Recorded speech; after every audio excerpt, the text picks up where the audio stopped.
Hello everyone, No Consequence here with another episode of my Dungeon Master Advice series. I saw this article at the Screen Rant website and gave it a read. And since the video series covering my 10-year Dungeons & Dragons campaign arc just recently concluded, I figured I would make a video about the article and offer my own advice on running a long-term Dungeons & Dragons campaign. The headline reads, "After a 2-year D&D campaign, there's one harsh truth I learned about scheduling." This article is by Austin King, Senior Gaming Editor at Screen Rant. Trying to put together a multi-year campaign in Dungeons & Dragons sounds like a fool's errand. It's the kind of well-meaning idea that I've seen crash and burn so many times.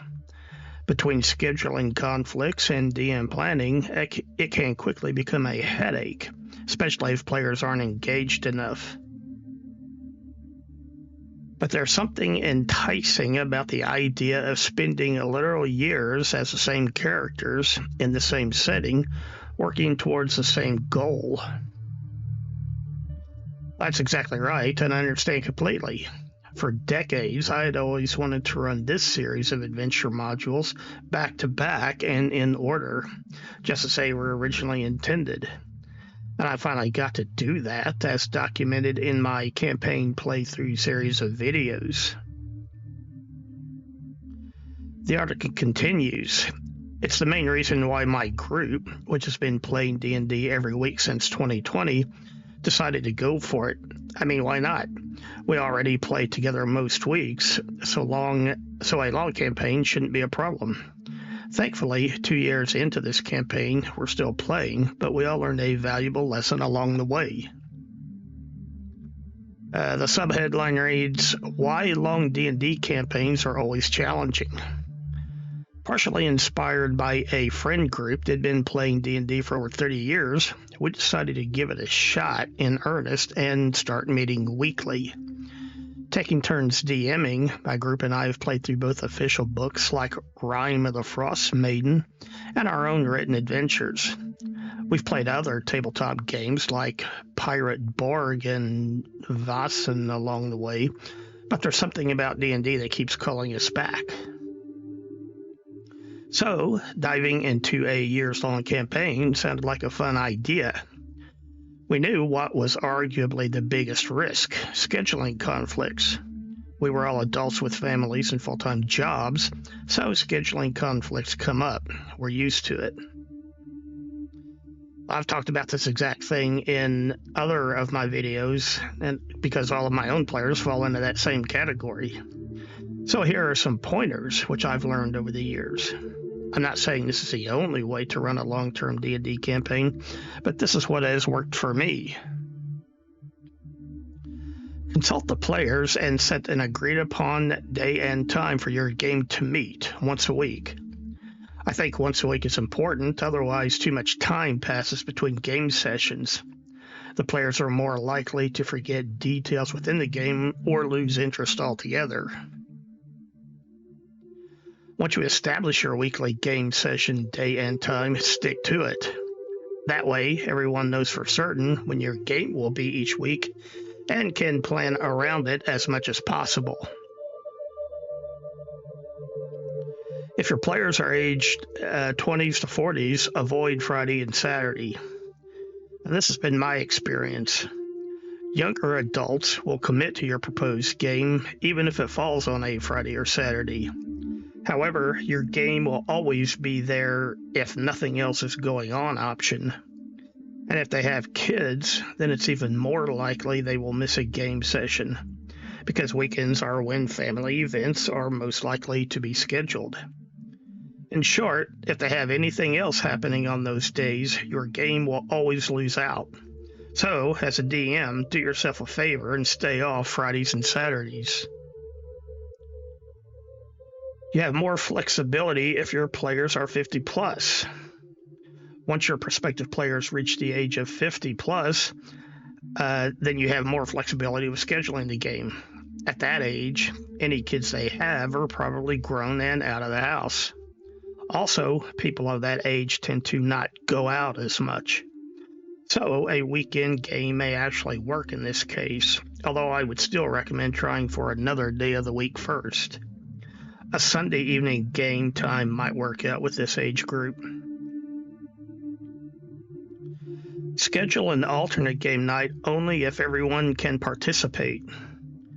Occasionally, your game day might fall on an actual holiday. For example, this year, Christmas falls on a Thursday. So if your scheduled game is on a Wednesday or Thursday evening, then it's probably not going to work out for that particular week. When that happens, you can poll your players to see if they want to try for an alternate day for that week. But I recommend that you run the game only if everyone can make the alternate day. Otherwise, it's not really fair for those who cannot make it. They may tell you to go ahead and play without them, but I don't recommend it. And I'll explain why later in this video. So back to the article. It says, still, these were the top problems I heard from friends who tried it. People drop out. Players lose interest. DMs get bored and underplan. And this is why I would recommend having a pre-planned campaign arc like the one I used. That way, the players, and the DM for that matter, always know what they're working towards. If your long-term campaign is just a series of random, unconnected adventures, then the players may eventually ask themselves, what is the point? And if that happens, then they're more likely to drift away from your game. The article continues, people get distracted with the hottest new thing, whether that's a new adventure module or new subclasses to try out.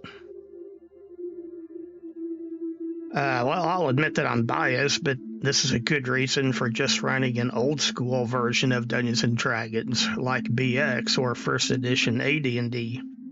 There's definitely no danger of some new, shiny new thing coming along with these rule sets and derailing your campaign. The article then says, they fall out of love with their character. Admittedly, the idea of playing the same character for multiple years was my own biggest concern. Well, to help with that problem, I always give players the option of running 2 characters. And if you've seen my campaign video series, you know that 2 of my players do precisely that. As you can see, each of their 2 characters are very different from one another. This helps ensure that they do not get bored with one character, and they almost always have something to do during gameplay. However, some players do not want to run more than one character. So, what you can do for them is be flexible about allowing them to swap out characters if they express that wish. This sort of thing just happened in episode 7 of the remastered campaign playthrough series, when the player for Gorbadoc the Halfling sidelined that character so he could try out a new one. You'll have to artificially advance the new character, but allowing this doesn't really disrupt the campaign. And it keeps the player interested in continuing with the game. The article goes on to say, with the best of intentions, we decided that we would only play when we could all make it. One person has to go to their kid's cello concert? No problem. The rest of us will do a one-shot instead. Somebody has to work late? That's okay, because the others will just play a quick game of the One Ring RPG that night. Why you fail. This, of course, quickly fell through. If we never played when a single person was out, then that meant we rarely played in this campaign at all. At one point, there was a full month when we didn't touch it. When we met up, we played a different tabletop RPG instead, or just talked about boring adult things like insurance premiums, or more fun things like X-Men comics. Yeah, the author and his friends learned this the hard way, but if you don't play the campaign anytime even one person is absent, you'll never get it done.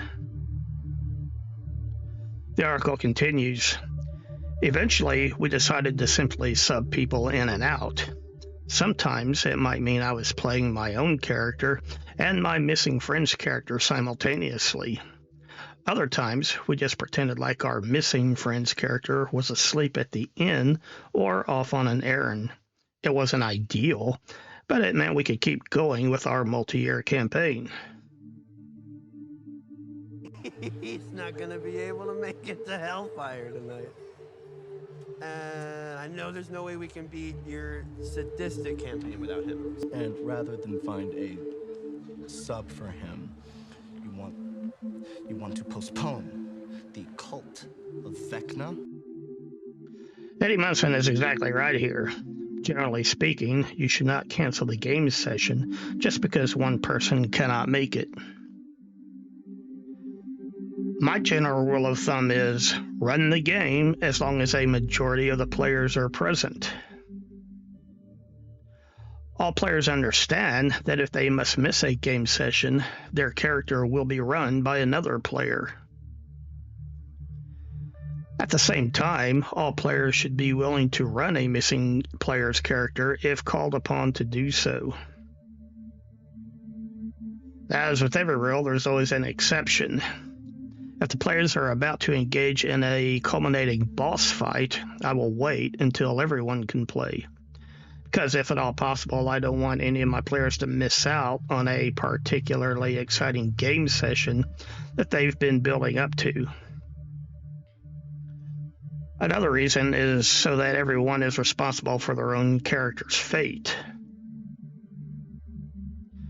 And another reason is that the more players present, the better the strategy planning and the adaptation to unforeseen events. I also do this if I know a major plot point is about to be revealed, just so that everyone can be present for it. Because after all, when you're investing years in a campaign, you want everyone to be present when a major new development is revealed. Now, this part is especially important. You must resist any temptation of canceling the game if certain players cannot make it, but not doing the same for other players. So say, for example, you have one player who is a more active role player than the others, or they are sort of the life of the party in your gaming group. You may be tempted to cancel the game if that person cannot make it, but not if a different player is going to be absent. You must never, under any circumstances, do this. All of your players must feel that they are equally valuable to the group. And the truth is that they really are. I'm not just saying this to avoid hurt feelings.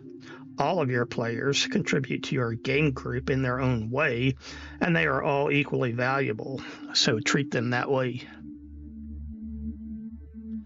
Back to the article, it says, now, 2 years into this campaign, it's not perfect, but we're making it work. It's a harsh truth we all had to face. Most of the time, not everyone can make it. That's not because we're bored or our DM didn't plan accordingly. It's just because life gets in the way. But as much as we miss the people who don't show up that week, we keep on. Yeah, he's right. It's just a fact of life that players will occasionally miss your game sessions. Adult players have adult responsibilities, and sometimes they have to take priority over the game. Anyone planning for a multi-year campaign should prepare for that. Not everyone is going to show up. If you try to only play when everyone is free, the campaign is most likely going to fail. Some weeks, there might be only 2 of us and the DM, but we persevere anyway. And it makes us love the weeks when everyone can be together even more. While they're a little more hardcore than me, I typically prefer that at least a majority of the players be present. But what that really comes down to is how many players you have in your campaign. But either way, he's right. Running the game when only some of the players are there always makes those times when everyone is present all the more special. The article closes by saying, the sad truth is, if we wait for everyone, then that's really when people start to lose interest.